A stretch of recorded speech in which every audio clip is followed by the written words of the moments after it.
بسم اللہ الرحمن الرحیم۔ السلام علیکم، میں ہوں ساجد گوندل۔ آپ دیکھ رہے ہیں میرا آفیشیل یوٹیوب اور فیس بک چینل۔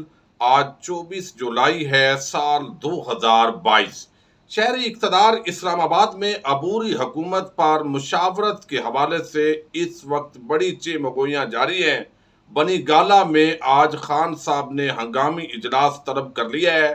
امپورٹڈ حکومت مکمل طور پر گھبرا چکی ہے، اسٹیبلشمنٹ کے پاؤں پڑے ہوئے ہیں اور سپریم کورٹ آف پاکستان کی جو کارروائی ہے اس کے بائیکاٹ کا اندیا دیا جا رہا ہے۔ نون لیگ کی ایک اور عام وکٹ گر گئی ہے اور ڈپٹی سپیکر کے ملک سے فرار ہونے کے حوالے سے بھی ایک بڑا دعویٰ سامنے آیا ہے۔ کچھ عام اپڈیٹس پر اس ویڈیو میں تفصیل کے ساتھ ہم بات کریں گے۔ امید کروں گا کہ آپ سماعت کرنے کے بعد ہمیشہ کی طرح اپنے قیمتی فیڈ بیک سے ضرور آگاہ کریں گے۔ اس وقت جس طریقے سے سپریم کورٹ آف پاکستان کے 3 رکنی بینچ نے گزشتہ روز لاہور رجسٹری کے اندر سماعت کی ہے، اس نے امپورٹڈ حکومت کی دھجیاں بخیر کر رکھ دی ہیں۔ زبردستی سے حمزہ شہباز کو وزیر اعلیٰ پنجاب بنانے کا جو منصوبہ تھا وہ مکمل طور پر چکنا چور ہوا ہے، اور اس کے بعد جو حکومتی صحافی ہیں وہ میدان میں آئے ہیں، اور ایک خاص قسم کی جو مہم ہے وہ پچھلی ویڈیو کے اندر بھی تفصیل کے ساتھ آپ کے سامنے رکھ چکا ہوں۔ یہ مہم چلائی گئی ہے کہ یہ 3 رکنی بینچ پر عدم اعتماد کیا جائے۔ پھر مریم نواز نے اس پر ٹویٹس کیے کہ ہمیں ان کے فیصلے منظور نہیں ہیں۔ اب اس کے ساتھ ہی ہم نے دیکھا ہے کہ ڈپٹی سپیکر چونکہ گزشتہ روز سپریم کورٹ آف پاکستان جو لاہور رجسٹری ہے وہاں پر ان کو طلب کیا گیا تھا، وہ پیش نہیں ہوئے، اور نون لیگ کی جو لیڈرشپ ہے انہوں نے وکلاء کی مشاورت کے ساتھ ان کو وہاں پیش ہونے سے روکا ہے۔ اس پوری صورتحال کے اندر یہ بات دیکھنے میں آئی ہے کہ اس وقت ایک بڑا عام دعویٰ عثمان ڈار نے کیا ہے۔ وہ کہتے ہیں کہ خبر آئی ہے کہ ڈپٹی سپیکر پنجاب اسمبلی دوست مزاری کسی بھی وقت ملک چھوڑ کر بھاگ سکتا ہے، اور اس کی وجہ یہ ہے تاکہ سپریم کورٹ آف پاکستان کے سامنے وہ پیش نہ ہوں۔ لیکن ظاہر ہے یہ عثمان ڈار کا دعویٰ ہے۔ لیکن دوسری طرف ہم نے دیکھا ہے کہ میاں کاشف محمود ایک عام مسلم لیگ نون کے ایم پی اے تھے جو ہائی کورٹ سے بھی، الیکشن کمیشن آف پاکستان سے بھی جعلی ڈگری پر نائل ہوئے۔ پھر سپریم کورٹ آف پاکستان نے مختصر فیصلہ جاری کیا تھا، لیکن اس کے باوجود ان کو ایم پی اے کے لیے ڈی نوٹیفائی الیکشن کمیشن نے نہیں کیا تھا۔ لیکن اب سپریم کورٹ آف پاکستان نے تفصیلی فیصلہ جاری کر دیا ہے۔ اگرچہ الیکشن کمیشن کے خلاف توہین عدالت کی کارروائی بھی شروع کر دی گئی تھی، لیکن یہ ایک عام وکٹ جو ہے وہ مستقل طور پر نون لیگ کی گر چکی ہے۔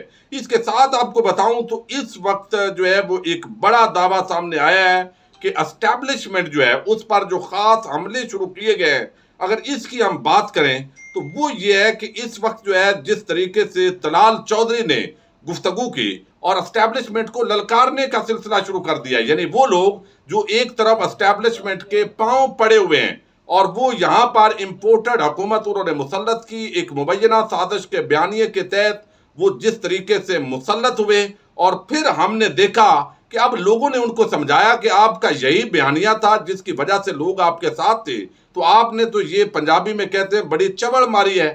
لیکن اب انہوں نے کہا کہ ہمیں جعلی طور پر ہی اینٹی اسٹیبلشمنٹ بننا چاہیے۔